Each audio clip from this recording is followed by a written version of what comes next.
It's Friday, but we're here anyway. Welcome and what's up, folks? It's the SPL with your boys Tom Battinger and Ryan Agro Bailey. Because of last week's hurricane, that's why we're here on a Friday, but that means it's the official beginning of our week 3 of SPL. Special edition, yeah. Here on a Friday, there's a different energy in the building. Normally Friday is like our lull day between Thursday SPL and the weekend coming, so 4 days in a row of SPL, sign me up. Dude, I'm rising up. I'm amped up. I'm ready to go. I'm excited. I was not ready for that, but okay. That makes sense.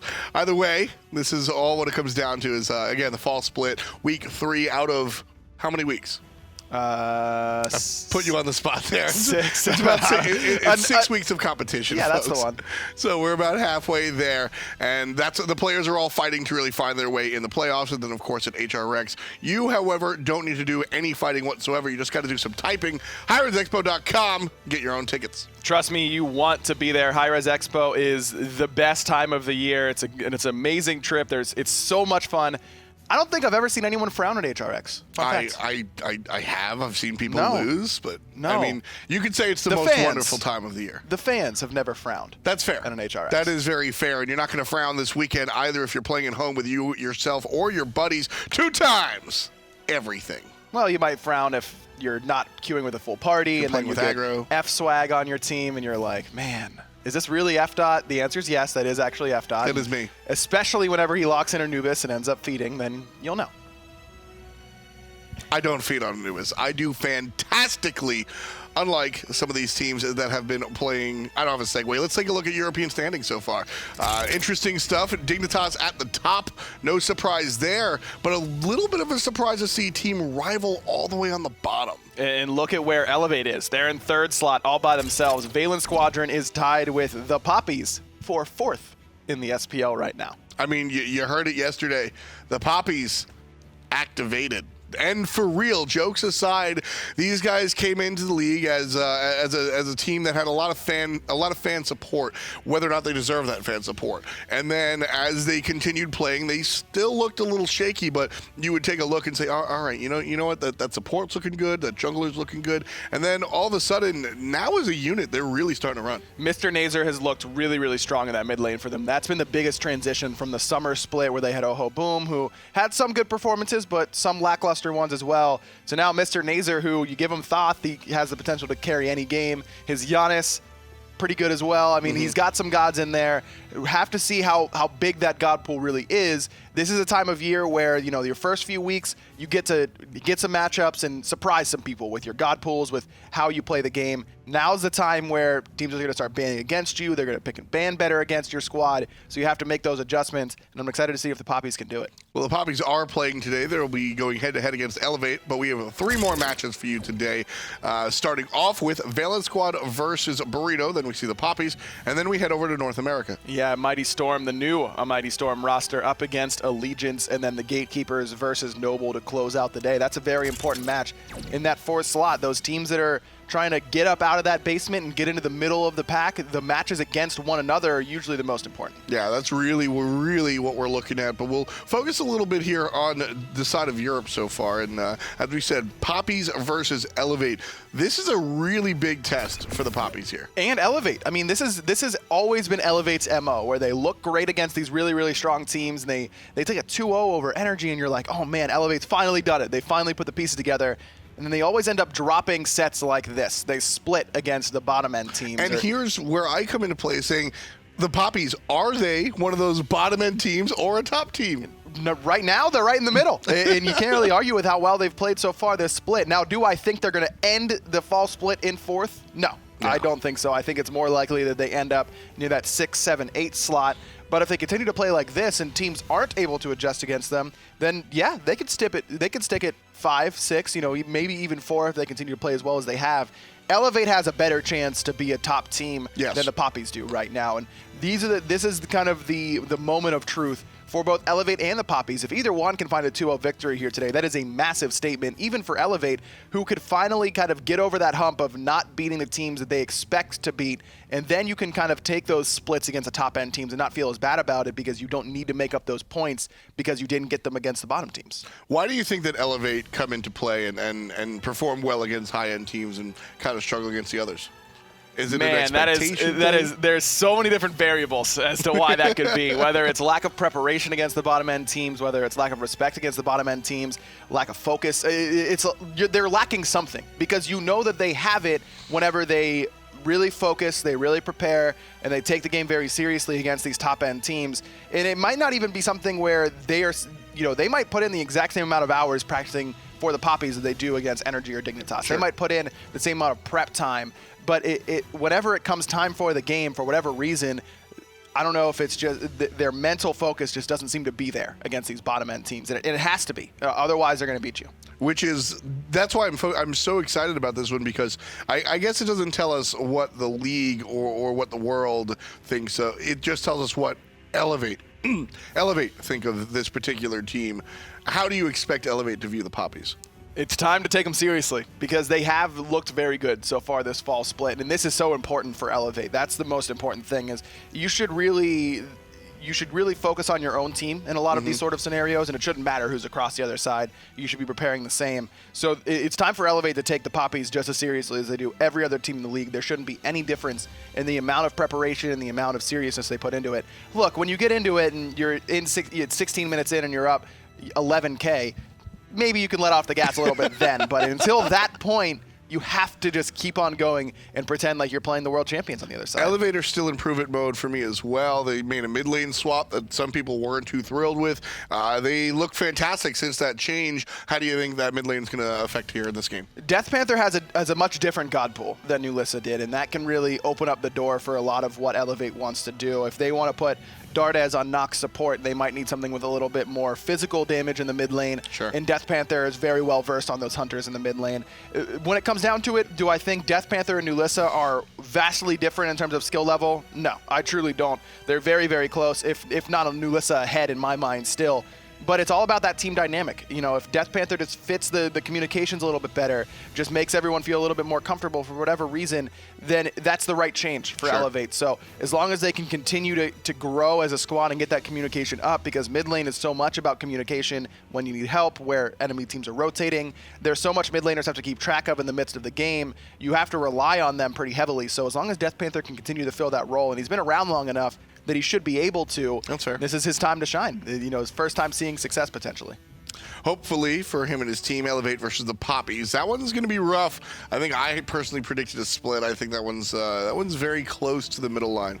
Valance Squad versus the Burritos, however. This one should be a little bit different. Should be, but Valance kind of suffers from the same thing that Elevate does, where they look great against these top-end teams and then don't look quite as good against the teams they should be beating.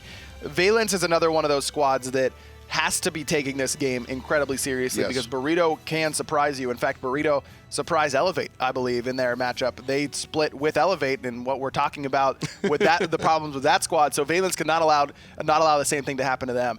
Either ban Johnny Zhao Kuang or pick against it. We saw a team pick against Johnny Zhao Kuang. They were ready for it and said, go ahead, take it. We'll just body you in the early game. I believe that was Obey. That's what you have to do. Bait them into picking what you know they're comfortable with and then countering it. Obey clearly did their homework. In that said, it's time to see if Valance did the same. Valance have had some struggles, but I think that inside of where Valance is, this is a squad that absolutely should be a top team. If you take a look at this, if you take a look at the players on the roster, you're talking Lawbster, you're talking Funballer, you're talking Faeles, you're talking these guys that absolutely can do the hard carry. What do you think is? Just give me one thing. What is the biggest thing that has prevented Valance Squadron from seeing the success that so many people anticipate? Consistency. They look really good at times, and it's on an individual basis as well. Fail's probably the one that has the highest ceiling compared to where he can go whenever he's having a tough game. If Faeles doesn't get a lead early, that team tends to struggle, and they need to learn how to play from behind a little bit better, specifically on that right side of the map between Faeles and Ducky. Sure. Look, Lawbster and Funball, they've been playing the game so long, they understand how to play from behind. That's not a big issue for them. Faeles needs to demonstrate that he can get on a god, get behind, and still make that big impact. And he has at times, but not consistently. If Valance can become just kind of normalize that threshold of where that right side of the map is going to be, they're incredibly talented. They can beat Dignitas. You know, Faeles can outperform Cuvo Fred on any given day. That kid has insane talent. He really does. He's just got to find it more consistently. That's what I think a lot of fans are hoping at home. Funball, Lawbster, Faeles, these BigManTingz, these guys are not new to the league. They have a fan base, and I think the ball is in their court, sort of like you said. Do Valance Squadron drop a game? No. I'm going to trust. I think they take the 2-0 today. But I'm not extremely confident in it. I'm going to say yes, but I could also say no, says Ryan Bailey. Yes. But I could also say no. Fantastic. Thank you for your hard commitment. Bringing you the action today is going to be Hindu Man and guest caster John Finch. How you doing, guys? Doing good, Tom. How about you? I am John Younglink Finch, your guest caster from the caster. And I got Graham Hadfield Hindu Man here with me. How you doing, Hindu? Oh, you're using my full name too? Oh, I'm happy to do it, Hindu. Oh, you got there. Well, it's finally good to get the chance to cast with you. You didn't know coming into this one, but me and him should have casted the first time he casted for us. And he doesn't know that he didn't get not any more airtime if this cast goes badly. So, best of luck. Best of luck. Hey, I'm not even worried about it, Hindu. It won't even be close. I'm gonna knock out the park, Hindu. They're gonna give me your seat. That's what's gonna be after. Oh, is it? Oh, yeah. Okay. Well, what were we waiting for? What are we waiting for? Waiting for picks and bans, I imagine. Well, why don't you take us to picks and bans? Let's go to picks and bans. Let's bring them up here for you. Hindu wants to see him. I want to see him. Everyone else wants to see him. Picks and bans, Burrito versus Valance Squadron. And we heard him talking a little bit about it on the desk here. This is a very important set for Valance Squadron coming out here to prove that they can beat some of the, maybe lower end teams really performing that way and try and get closer up towards the top. The problem also is that Burrito are also in a situation here too, because only the top 6 teams make it through to the SPL next year. Yeah. So relegations this time, they're not relegations, they're auto-relegations is the best way of doing it. You don't get a chance to stay back in, so Burrito have to find wins. They've not found much so far. 1 split, 1 loss. Obviously, the loss was against one of the top-tier teams. Yeah. But they've got to start getting consistency because Pappies, who are the other fringe team for the bottom 2 spots here, are really picking up pace, and Burrito don't have time to waste. Valance Squadron, meanwhile, well, they're still trying to get at least to mid-table now. And the likes of Elevate and Pappy's now performing. Valance is looking in a precarious position right now. EU is very, very close right now, especially in that middle of the pack. So if you don't want to be in the middle of the pack, if you want to be near the top, if you want to get relegated out, then you got to show up in sets like this. That's what we're going to be seeing from Valance Squadron. And Burrito look like they want to win because they're taking Skadi with that first pick here. Yeah, first pick Skadi's interesting. I mean, most of the time it's going to be Chulainn, no real changes there, but it does leave a lot available. Like Chulainn, he's not had the greatest win ratios in terms of competitive play, but he's been a very solid, consistent pick throughout. His early game hasn't been too bad whatsoever in terms of wave clear, being able to get that rage online, and then of course, Terra. Yeah, Terra, not a surprise to see Terra get picked here. But to talk a little bit about like Chulainn, like you were saying, when we see him piloted by some of these high-level solo laners, and I mean like the elite upper echelon, that's when we really start to see the best come out of that god, controlling the way that they go into that rage form so well, as we see Burrito lock in that Kuang here as well. And that's for Johnny, and Johnny is the Kuang. And you were talking about like piloting the god very well. Johnny can really play the Kuang to a very high level. Most people will be aware that he's going to be looking to run this god the most of the time. And that Valance Squad pick of Terra, like even though it's very safe, is technically flexible to the solo lane on the odd occasion. What it does do is it allows you to potentially escape the Kuang, or when Kuang's going for the burst combo, that little heal can actually help impact because of the ultimate that obviously heals you back up and then you're not in execute range. You know who could really benefit from that Terra ultimate, or at least that movement speed, is a Muzen Cobb, who's pretty immobile. He does a lot of damage for you in that dual lane, but Terra giving that extra movement speed on top of the nuts movement speed he already gets is pretty darn good for him to help make him safe. Not necessarily dual lane. We've seen most of the Muzen Cobb plays we've seen so far be towards the mid lane, and I know Lawbster won't be too scared of that. Yeah. The one thing about Muzen Cobb here that I do like and I think is a good decision is that bees do manage to go through stealth and bring them out of stealth because it's a dot damage. So against an Kuang that he's going to try and close the gap on, the honey just all over the floor around, you just spray that honey down and be like, yeah, I'm safe. You're going to cross that threshold. I'm going to see you coming. A little bit of a panic button, I guess, gets Johnny on that Kuang. We do see Thoth locked in here for Valance Squadron to that mid lane. A lot of Thoth being picked up here lately and been played to some pretty good success as well. Soul picked up as well as Ganesha. We saw a little bit of focus from Valance, banning out the Geb, trying to take some of those supports out, but Ganesh still available, so you're not feeling bad when you got Ganesh. No, not really. I mean, Ganesh is pretty solid all round. The team fight stage is where he's going to be very strong. And if you actually look at what Valance Squadron's mobility is like here, outside of Terra, then all these are going to be, they're all basically ground-based movement characters, other than Chulainn, I guess, with the leap.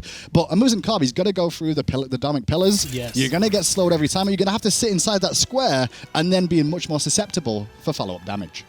That's kind of something a Muzen Cobb likes to do, though. He likes to pick out an area. This is where I want to fight you, like near those hives in particular, and it ends up being a real big problem for you. He's so good at boxing. So something that's going to be very interesting to watch out if Funballer is in a trouble there, or if that's a place where he can maybe set up a way to turn back around onto his opponents. And it looks like it is going to be Funballer taking it over to the dual lane Lawbster, taking the Thoth. What a time to be alive to see so many Muzen Cobbs in game. In the dual lane, in the mid lane, everyone said he was trash, he wasn't competitively viable. And the main reason for that is the fact that he's not very good at escaping. His only real form of escape is to kill his opposition that's trying to kill him. Right now, we're seeing lots of Bombas Masks comes out here for Valance Squadron. That's something that's pretty standard nowadays, the item. Especially at these higher levels, so good for kind of going back, getting some more health off these camps, especially like Funballer has. He goes in and, of course, has a hard time trading with that Skadi, able to come back in, get a little bit more health, go back to lane. As Sibi is alone over here against both Ducky and Faeles on that right-hand side. I do like the look at the start of this game, the two sprints that you see for Burrito. This is going to just nullify a little bit of what Faeles can do on this Nemesis. Obviously, Nemesis is all about the slows, and being able to consistently get the slows away. But look at this invade from Burrito on the left against BigManTingz. Going to be successful. And they were right to do it. That lets him take that red buff. BigManTingz unable to contest it over there. And that's so because Funballer's not in the duo lane. He's over here at this speed buff on the right-hand side. They let BigManTingz take the duo lane essentially solo, and then he's helping the mid lane. So the big key here for Valance Squad is the fact that Terra's level 1 is absolutely god-awful in terms of clearing camps or doing anything useful. So you're going to lose the duo lane more than likely anyway. Why not put this AMC in the mid lane with Lawbster to start? Because Thoth and AMC together, that is almost like a wet dream in terms of the amount of clear they're going to have. You know, it's going to be so solid for them. The only one they can really think is put an Isis there instead of Thoth, and you've got probably two of the best wave clearers at the start of the game. And it feels like they've essentially sacrificed the left or duo side jungle in favor of this solo side jungle, as they do successfully invade the speed or take the speed buff on the right hand side, but it's on the left hand side where Burrito invade that whole top end jungle. So that's what's going to be important for them, as now they do go up and, you know, secure some of those buffs on that end too. And think about the fact the right-hand side of the map is where everyone likes to focus on in the early stages. Obviously, Gold Fury not as worthwhile in the early stages anyway. Yeah. And even with just Fusify and Kespainify here at 2 and 3, there's not going to be a whole lot they can take. Sure, they'll get red. Sure, they'll get purple buff. But speed and blue are so much more important in these early stages of the game. They do end up taking that Oracle Vision, does Burrito. So now they're the one with that Vision with Gold Fury, but as you said, not as important this early in the game as it does provide more gold the later on they go. So those elementals, some of that farm that's not always going to be there, is the one that's under control of Valance, as Faeles gets some good poke in the mid lane onto FaraKrik. Yeah, it's just a little bit of pressure from Faeles there, because this is allowing Funballer to start rotating back to the duo lane now, and Kespainify's in a bit of trouble here. Kespainify is in trouble. Terra already used the dash, but still has those walls available. Damage from Funballer, putting it in, but Kespainify using the minion wave the best he can, but he does get caught out, just trying to give Fusify a chance to rotate in. Yeah, he was never going to get a chance to really get away from that. He used his beads to get rid of the root from Terra early on, and then the walls were just still being held. So as soon as beads were off cooldown, there comes the walls. And if you notice what Funballer does, he doesn't waste time. He just slowly wanders up the lane with his little wings and a couple of auto attacks, and first blood goes to Valance Squad. And the movement speed buff as well. So Funballer realized that he was going to have the movement advantage there. And it's frustrating when you die and you have to use beads as part of that. That's a real long cooldown that he won't have when he comes back into the lane, and Faeles is over here waiting to try and abuse Kespainify and keep that Skadi from getting to the mid game where she can do a lot of damage. Now, other things we didn't really touch on as well is the fact that Dzoni on the Kuang, we mentioned it in picks and bans, he loves this Kuang, he's very good, but one of the ways to shut down an Kuang in the early game, consistently invade. Yeah. Why is this AMC in the mid lane at the start? Let's take away that speed buff. Let's make sure Dzoni takes a while to hit level 5, because he wants to get 5 as quick as possible and try and get these stacks online by getting a couple of early executes. It really feels like that's what the strategy is from Valance Squadron here. It's very difficult against Bellona in the solo lane to sort of keep her down, so they didn't put a whole lot of focus there. Instead, let's look in on Dzoni, let's look at Kespainify, those late game carries that we can at least delay from getting to that point where they're so effective. And that's why we see Valance Squadron sitting on almost 1,000 gold lead already. And again, another fight over here on that speed buff. On the right-hand side, Sibi already very low, getting poked out by Ducky. Ultimate is committing here from Fusify as well as from FaraKrik. It comes over the top of the fight. Sibi gets taken down by BigManTingz. Not sure about the commitment there out of Burrito whatsoever. Sibi jumping into that fight when he was already dropped very low. Yeah. FaraKrik kind of uses ult for zoning, if anything else, because he was in a bit of a tricky position himself. And then Burrito just tried to force a fight they should have just disengaged from. Now it's Kespainify in trouble too. Yeah, when it bleeds back into this dual lane side here. This is what we were seeing a little bit from our matches yesterday. When you're able to establish the aggro here on the right-hand side, or dual lane side, or any side of the map, and these high-level teams will take that aggro and use it over here on these other sides to start invading on your buff when you think you're safe at your own red. And now that's how they're going to continue to help keep Kespainify down. That XP lead, though, that's what's really troublesome at 2,800. And that's a good point. It's 35 now, right, this second, this minion wave coming in too. But the pressure with how this is going on, they're taking it in turns to be the ones that are pressuring. Valance Squad finding wins at the speed, finding wins at the blue. The only thing that Burrito have really found here, overall, is just the oracles. If you think about the whole side of the map, everywhere on the map, if you're just getting oracles and the rest of the team's getting everything else, you're going to have a good time. Sibi once again in trouble. Ducky jumping in, just bringing Sibi down to half health, trying to force him to back here, keeping up the pressure that we were talking about. And we say it a lot. It's one of those hot button things. We're playing as a 5-man team. We're playing as a team. This is where getting a lead in solo lane and maybe you're not communicating with your team is one thing, but being able to help it, you know, spread across the rest of the map as they've done here in this game is what we mean when we say playing at a high level. A lot of the times you see the difference between those ones that come from Challenger Cup and then the ones that are consistently good. The one thing I do like as well is the attention to detail we're starting to see out of some of the junglers now towards the solo lane. Reason being is because there's no teleports anymore. Yeah. No one's really going for the teleport, which means if you can poke somebody out in that lane, force them back to base, they are going to lose farm and you are going to just naturally get your solo laner ahead by just chipping away the health bar. You don't have to kill them, just get them back to base and job's a good one. A lot of the times that is better even than getting a kill, and people overcommit onto kills thinking that they have to get it, but forcing them back is essentially like a respawn timer in and of itself, as they do have to go back and walk. BigManTingz, though, I want to talk a little bit about him. Valance Squadron do have a lot of kills here, but 2 of them are on Terra. That's not necessarily where you always want those to go. It's not doom and gloom, but look what BigManTingz chose to do with the gold income that he got for those. You don't always see a Hide of the Urchin rush coming out from supports because even though it is a viable item, it's expensive. And it's a little selfish, isn't it? It's selfish too, but generally auras have started to dip a little bit more, so you see a couple more selfish builds coming out nowadays from the supports. But Hide of the Urchin, expensive item, but if you get this gold, use it effectively. Yeah. He's investing in a late game sort of build here that's going to be better early on, and Dzoni could have been in trouble.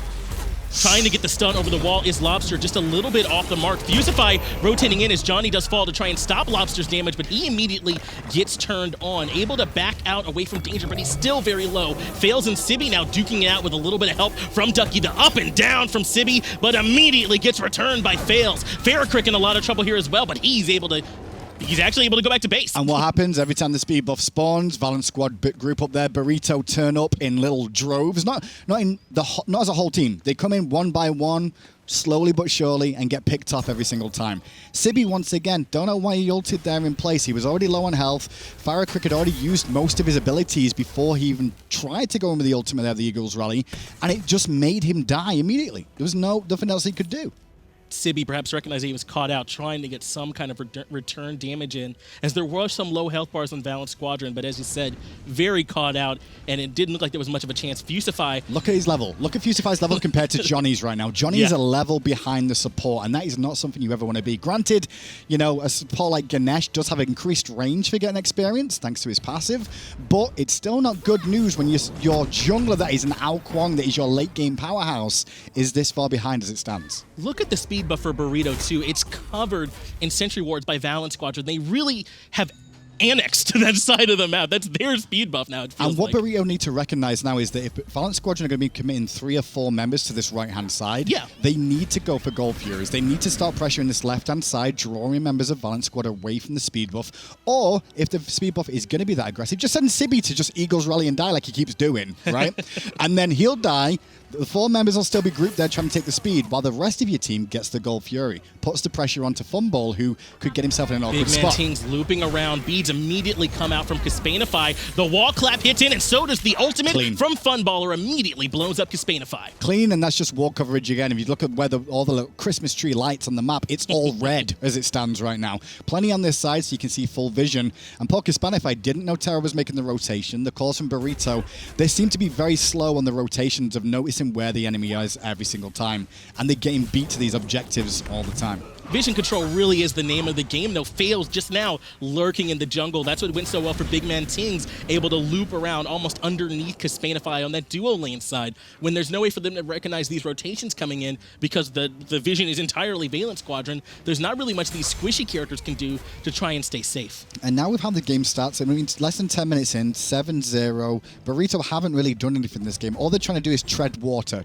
Water for as long as possible, buy themselves a window to get back into it. But what Valance Squad have done very well here is not let up the pressure whatsoever. Look at Faeles just in mid over and over again, just throwing out the chops, trying to get some free damage off. And with the changes to Nemesis too, that's why you see a little bit more of these Nemesises will start to be played even more often than we saw previously. And that point's especially good that you brought up because it's not as if they're out of position on Burrito. There's not like they're way up in the jungle of Valance Squadron. You know, we're seeing deaths by their own speed buff right there in mid lane. Kespainify was maybe a few steps outside of his tower range. That's what the pressure is. That's what the vision control is, making it dangerous for you to even go for your buffs as once again, Faeles is just there on cooldown, getting Sibi zoned out. Sibi actually goes in with the ultimate, I believe. Ducky, though, in that rage form, has Sibi pinned up against the wall. Yeah, the ultimate comes out for Fusify to try and keep him alive, but it's not enough as FaraKrik commits the ultimate on the left side as well. But look what Valance Squad did here. As I was saying, hey, you know what? If I was Burrito, I'd be looking at Gold Fury here. Well, Valance is like, you know what? If I was Burrito, I'd be looking at Gold Fury here too because I keep losing my speed.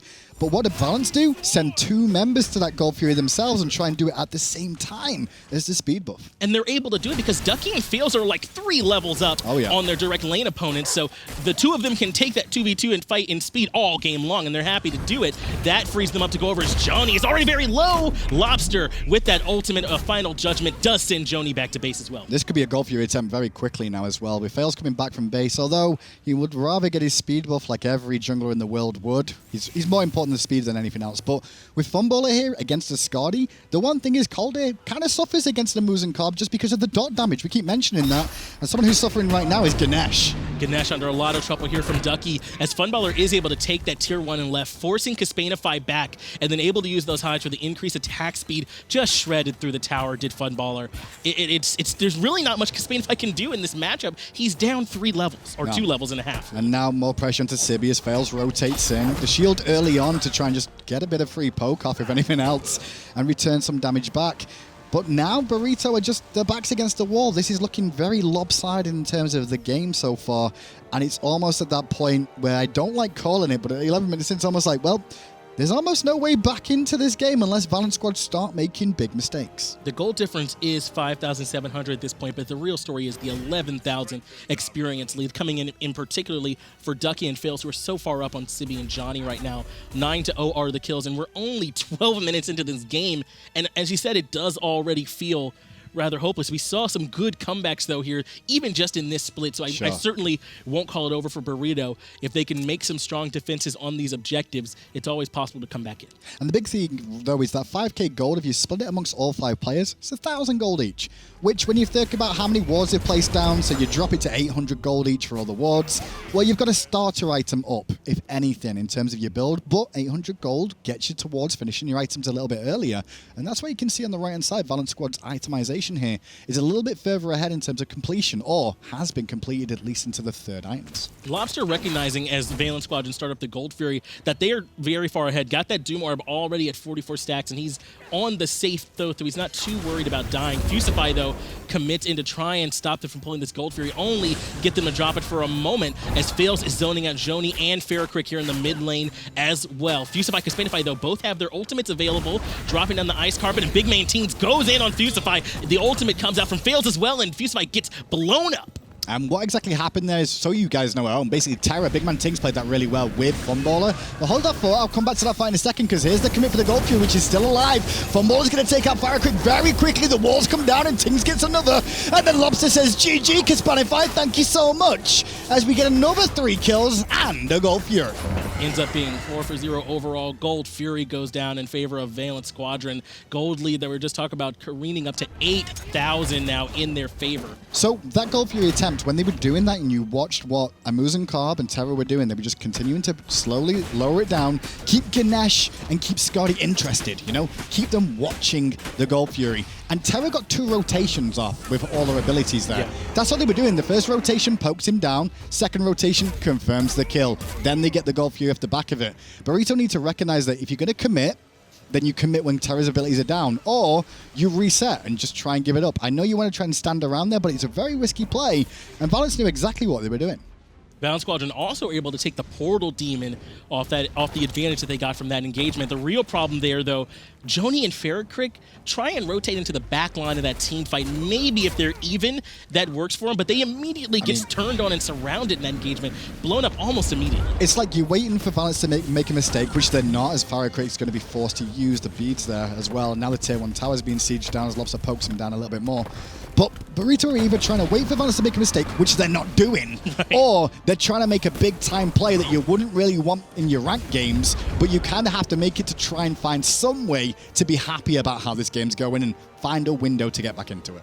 Kespainify and Sibi hanging out on these outside lanes, trying to find some kind of farm in this jungle that feels like it's almost entirely going in favor of Valance Squadron as they group up as 5 to push down this Tier 2 tower in mid lane. They've already got the Tier 1s on all 3 lanes. This is just that natural progression. AMC's so good at putting in damage on the towers. It's going to be a slaughter, an absolute slaughter. I'll tell you that now, because they're just going to get poked down consistently.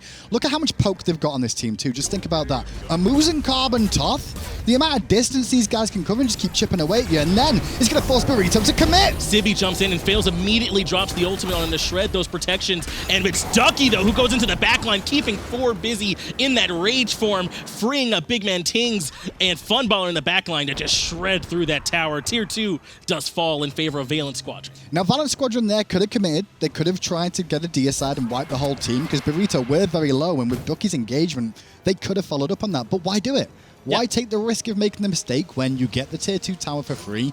Everybody's still nice and healthy, which means they can continue to farm. And you know Burrito, they have to head back to base again. So if this is just rinse repeat from this moment on for Valance Squadron, just keep doing what you're doing and you're going to take game 1. Valance Squadron making veteran calls here, I think, is what you're alluding to there. It's a good point. Yeah, making a veteran call. They recognize that that's one of the very, very few ways for Burrito to come back into this game is to overcommit to a bad fight, perhaps under a Phoenix. Fusify gets caught out, Lawbster gets the stun. The damage is just way too much for Fusify. I'm not sure that's an elephant, because supposedly elephants never forget, and like that's happened like 4 times this game so far, and it's still happening.